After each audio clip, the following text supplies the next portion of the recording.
Introducing the Bite Me Cannabis Club. The Bite Me Cannabis Club aims to be an inclusive online space for cannabis lovers. Whether you're simply curious about how cannabis can improve your life or you're fully seasoned, there's always more to learn. When you join the Bite Me Cannabis Club, you'll have access to like-minded people interested in cannabis, monthly workshops, live Q&As, recipes and recipe swaps, digital cookbooks, a fully functional chat feature, and a whole lot more. For a limited time, it's only $5 a month with a 30-day free trial so you can try it out and see if it's right for you. This isn't just another Facebook group or confusing Discord channel. I carefully chose a platform that offers a clear, uncluttered, and seamless community experience. See for yourself, join today, say hello. I can't wait to connect with you there. Join the Bite Me Cannabis Club today. Link in your podcast app.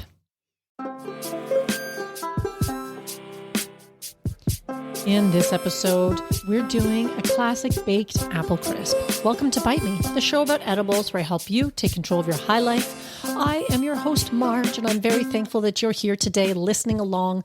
I really appreciate you. And as a fellow edibles enthusiast, I hope you're inspired to try something new or just try something at all. Make some edibles, medicate yourself, relish the idea that you're taking control of your high life and doing your edibles your way. Before we get into this week's episode, I just want to say at the time of this release of this episode, I will be in California doing the Ganjier Cannabis Sommelier Certification Program live training. It will be day 2 when this episode is released. And if all goes well, I will be certified for my return home. I will definitely keep you all posted, but very excited to be visiting California for the first time, going to the Mecca of weed and seeing what they have for edibles out that way in the dispensaries, because I'm sure it's quite different than what I'm accustomed to here in Ontario, Canada. I also want to mention that I'm applying for something else equally as exciting. Applying for a contestant as a cannabis cooking competitor on a show that's going to be put together. I don't really know much more about it beyond that. I don't know the name of the show or when they're going to start filming or any of that stuff, but they are looking for contestants.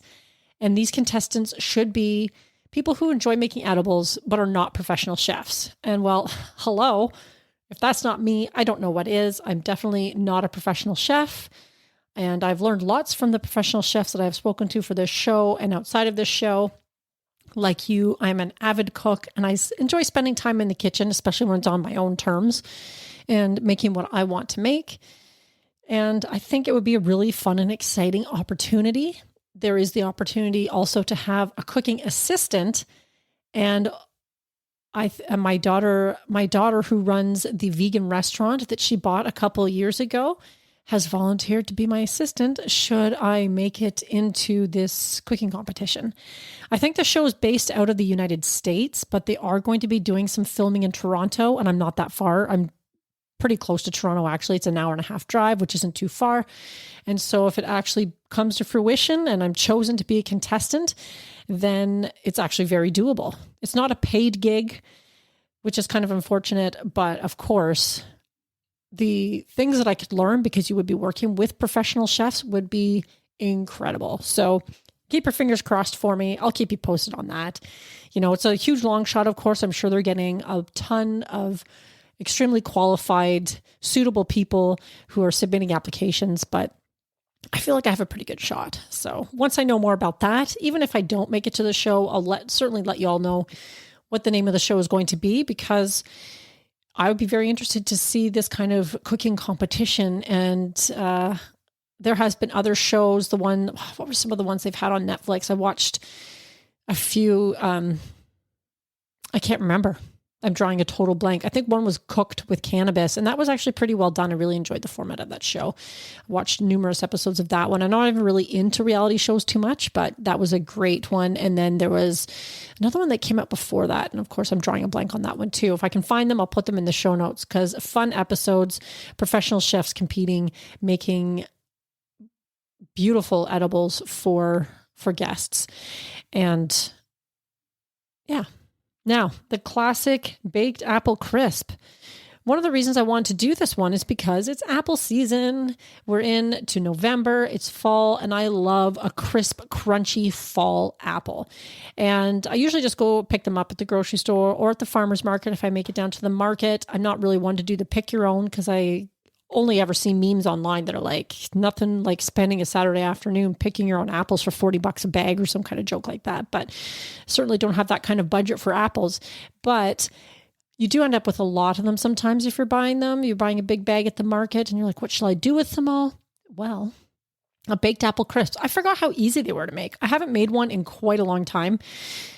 I am one of those people that I don't really bake a lot unless it's infused, which is sometimes disappointing to some of my family members, but I tend to bake when it's infused because that's what I want to eat. And if somebody doesn't like that in my household, that's just too bad for them.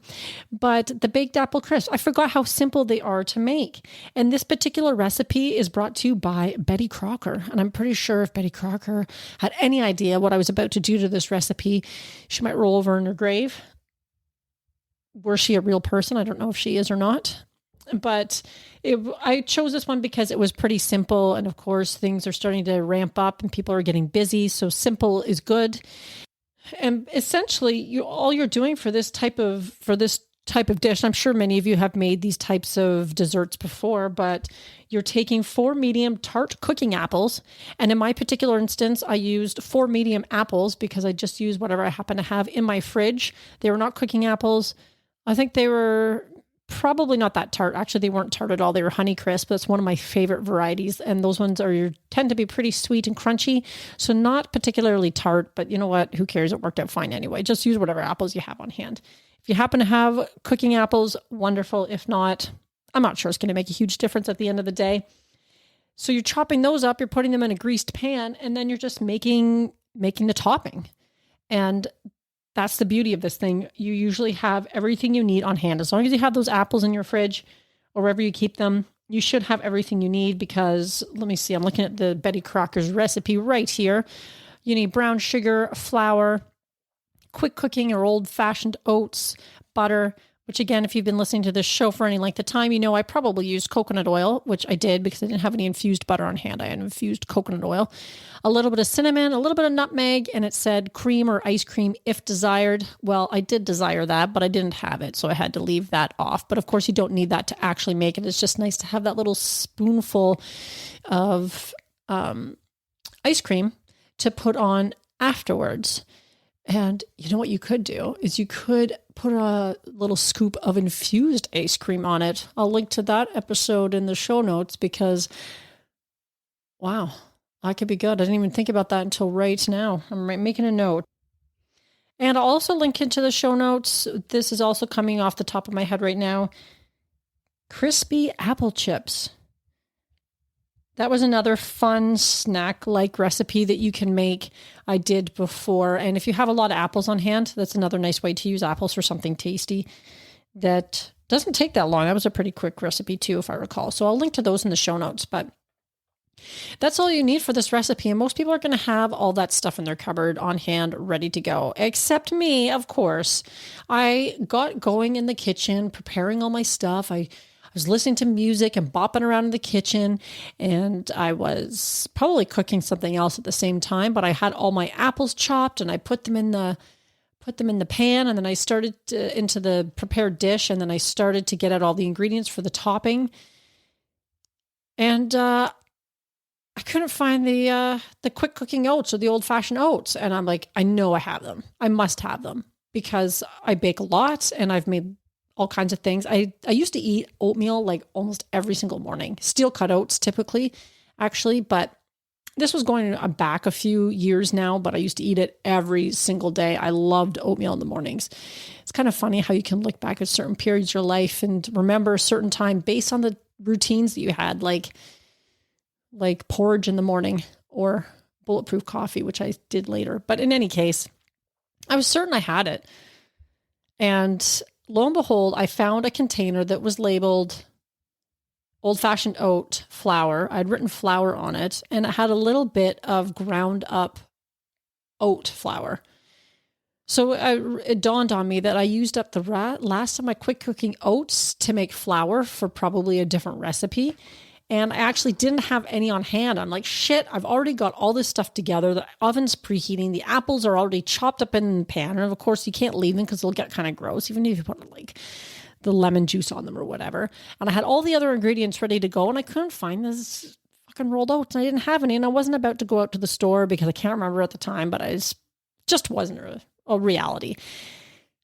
So I had to go with it. And I started looking up online to see if there were substitutes or things you could put on instead. Like, could I use instant oatmeal? I had some packets of instant oatmeal under the cupboard that have probably been there for like however long. I haven't eaten that stuff in years, so I'm not sure how old they were, but I was like, maybe that could work.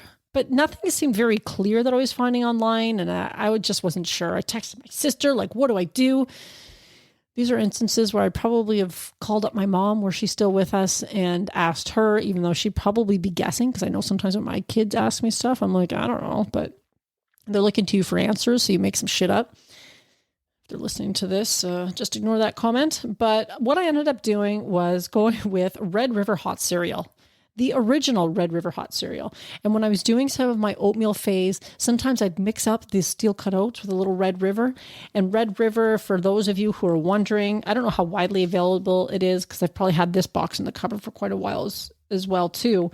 But it's cracked wheat, cracked rye, and cracked and whole flax. And it's a pretty nutty, tasty cereal. It's definitely not one that cooks very quickly, according to the directions. Of course, if you're using stovetop. Actually, it doesn't look like it takes that long, surprisingly enough. Maybe the steel cut oats took longer. That could take a while sometimes. But in any case, I was like, you know what? Fuck it. I'm going to have to see if this works. So that's what I did. I used that. And I was just like, I don't know how that's going to taste. I did end up cooking it for a little longer.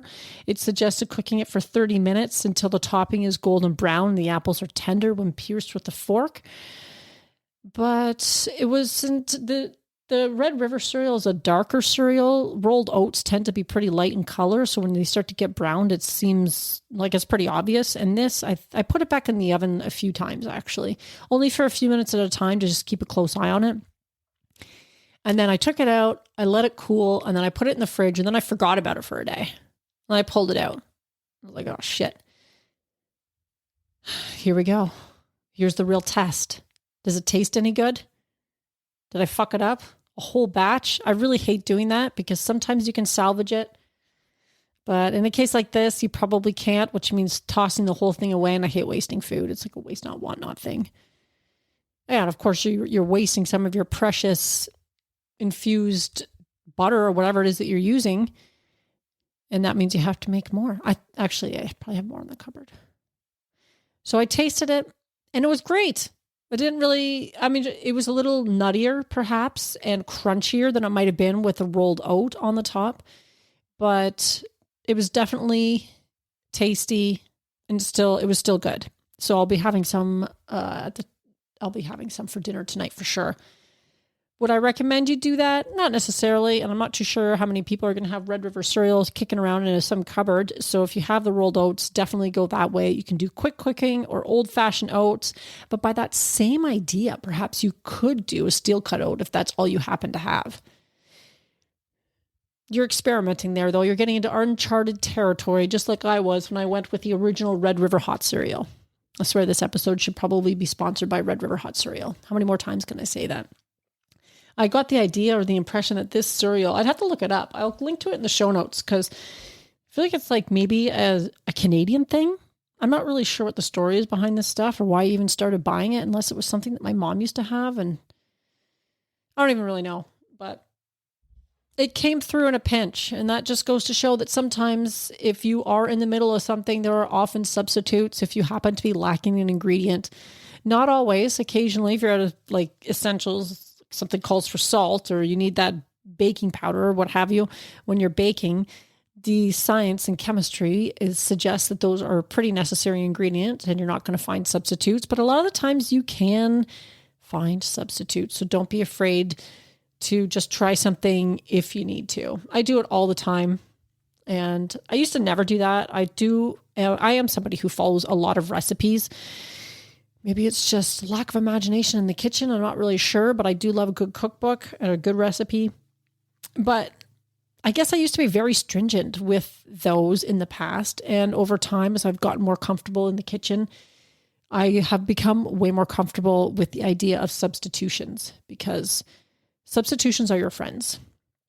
And it can really get you out of a jam if you find yourself in that spot where you've put all this stuff together and realize you're lacking an essential ingredient. Now, having said that, it's also usually worthwhile to go through, if you're looking at a recipe and you're planning on making something, read the thing all the way through. That's my pro tip of the day.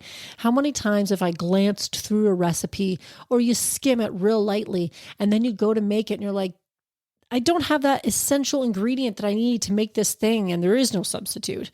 I've done that more times than I care to count, and that's a really annoying thing, and it's just really a lack of preparation, I suppose. So if you are sitting down to a recipe that you're unfamiliar with, you haven't tried it before, be sure to read it through so you can make sure that you have everything that you need on hand.